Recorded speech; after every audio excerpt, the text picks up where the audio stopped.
Welcome into this week's edition of Taylor Take. It's the Week 4 edition. And Coach, thanks for being here. Yeah, glad to be here. It's the very congested Week 4 edition of Taylor's Take. I think there's a bug going around. There's a few other people. Yeah, it's the parting gift from the Bingo Hilton. Yeah, that's right.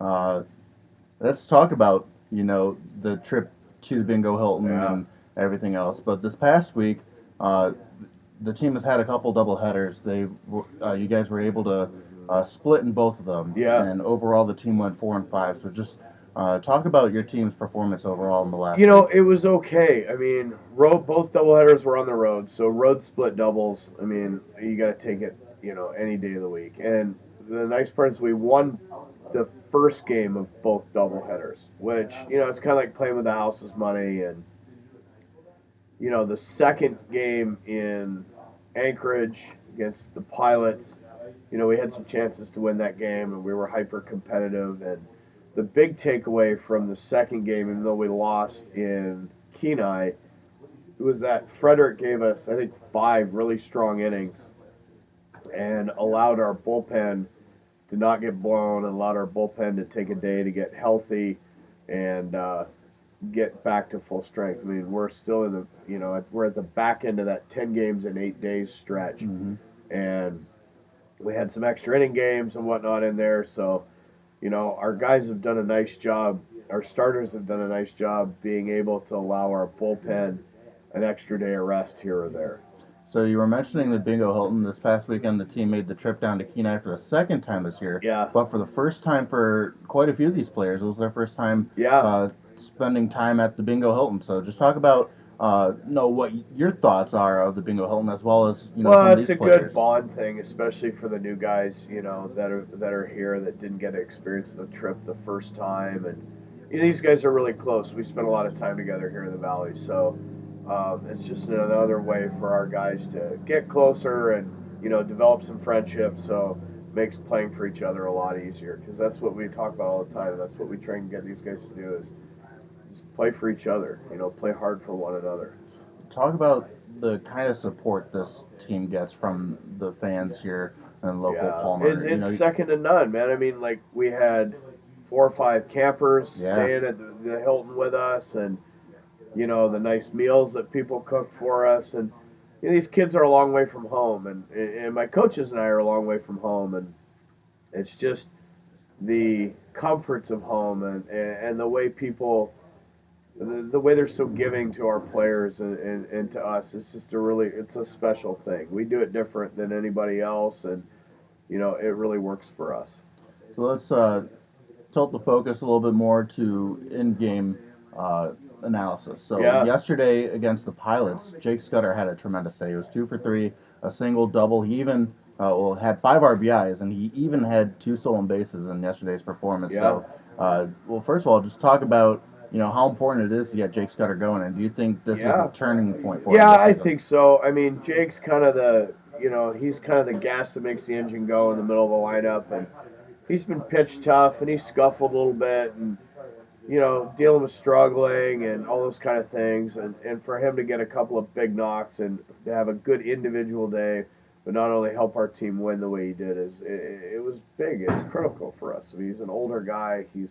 He's got great pedigree, and at the end of the day, Jake Scudder is going to be Jake Scudder, which means he's going to hit the middle lineup, drive in runs. Now, had he had not been doing that for a while, not a long while, but long enough for him, and but it's nice when you know that guys are going to be who they are at the end of the day. Absolutely. So let's take yesterday together more as a whole from a team standpoint.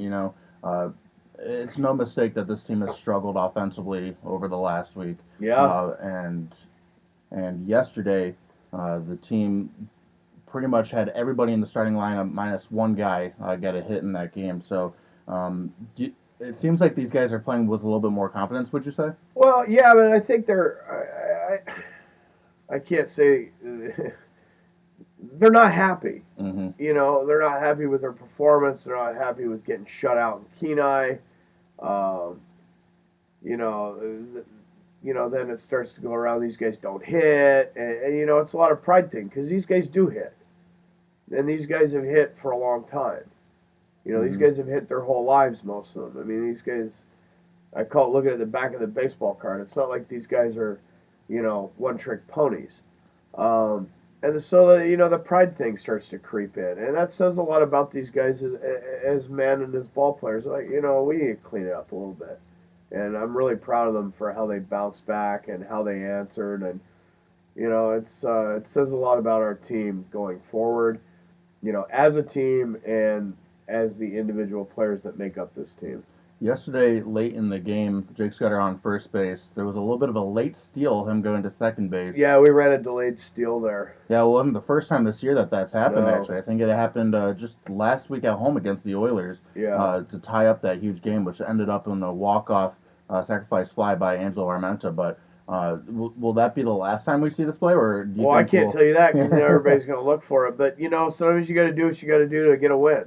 Yeah. And you got to do what you got to do to get a run home. And, runs are at a premium. The pitching is good in this league. We're not the only team that's, had some tough offensive games. I mean, we've done it to a bunch of teams as the summer's going on. So, it's just guys saying, you know what, I'll do whatever I got to do to help our team win and play for my teammates. And it's just it's more of a statement as to how we want to go going forward. You mentioned the pitching, especially. Let's take a look at your team here. Yeah. Justin Bernier this past weekend with a complete game shutout, and before that, your big Higgins. He threw a complete game against the Pilots in the doubleheader as well. So just talk about these two pitchers and what they mean to this team. You know what? Complete games like that in doubleheaders, that means we don't have to use the bullpen, which means Jordan Floyd gets a day of rest, which means Burley gets a day of rest, which means Vorhoff gets a day of rest. And that's how a pitching staff works. And I mean, that's how a pitching staff is a team within a team. These guys, take it up for each other. Like, Vorhoff throws 2 innings the night before. The starter knows he's got to go into the 7th, because we're not going to have Vorhoff for the 7th inning. It's just that's how it is. And these guys really, they compete for one another. And, I know I keep going on and on about that, but, that's everything in this game. As we have like 3 weeks left of the regular season, it's still a very tightly contested race. Is this the closest race you've seen so far during your stay out here in the ABL? For sure. I mean, last year, we had locked up the 1 seed and we had won the regular season with 2 weeks left to go. I mean, this is highly competitive and everybody's in the mix, and we've been fortunate enough to, I think we had a 5-game winning streak and a 4-game winning streak, and we haven't had a prolonged losing streak. What did we lose? 3 in a row and then lost 2 in a row. So we haven't gone on that huge skid. I mean, that's because our pitching is what it is. But, I learned from a coach a long time ago, a guy I really respect, and it's something that I believe as a baseball coach and a manager, and I believe just in life in general, is, things are never as good as they seem and they're never as bad as they seem. I mean, we're in first place and we weren't playing that good, but we weren't playing that good and we're still in first place. So it's not that good, but it's not that bad. The fact of the matter is you're in first place. I think, and people have been chasing us now for, 3 weeks we've been in first place? Yeah, 3 weeks. We've lost a little ground, we've gained some ground, we've lost some ground, but, we haven't given up that top spot. And, that's a testament to the 26 guys in this clubhouse that show up every day. Like they're out working Little League camp today, and, they do the things that they do in the community, and they get here at 3 o'clock for their extra work, and they're out there doing their extra conditioning and all the stuff they do, man. I mean, it's a nice reward for them. You mentioned this is a team that's been in first place for now 3 weeks in a row. You were able to cross that goal off the goal board out here in the clubhouse. So 2 of them. Yeah. 15 wins, and you guys told me we were at 14. I was like, no, I'm not going to argue with you on the air. In my defense, I wasn't there, so it was my partner, Dan Collins. Good buck pass. Going to throw him under the bus a little bit. He's right over here. You just threw him under the bus. The postseason format, different this year because of the odd number of teams in the ABL. Just what are your thoughts on that? I think it's great. The postseason is a postseason. Everybody's 0-0. And our goal is to be the 1 seed and host. That's the first goal is to get to the playoffs. The second goal is to be a host. The third goal is to be the 1 seed. And, we just got to keep chugging along, man, day by day, one day at a time. And they do a pretty good job of that. And, I mean, we got a long time before the playoffs. I think that fourth or the fifth place team is only what, like probably two and a half behind us. They were two beginning. So I mean, yesterday. it's tight, man. I mean, a lot can happen. Everybody's pretty good, so we just got to worry about what we're doing and keep looking out of the windshield, not in the rearview mirror. Awesome. Well, thank you so much, Coach, for being here. Yep, That will glad do to it do for it. this week's edition. Next week will be my broadcast partner Dan Collins joining the skipper here. Filthy Dan Collins. Filthy Dan Collins.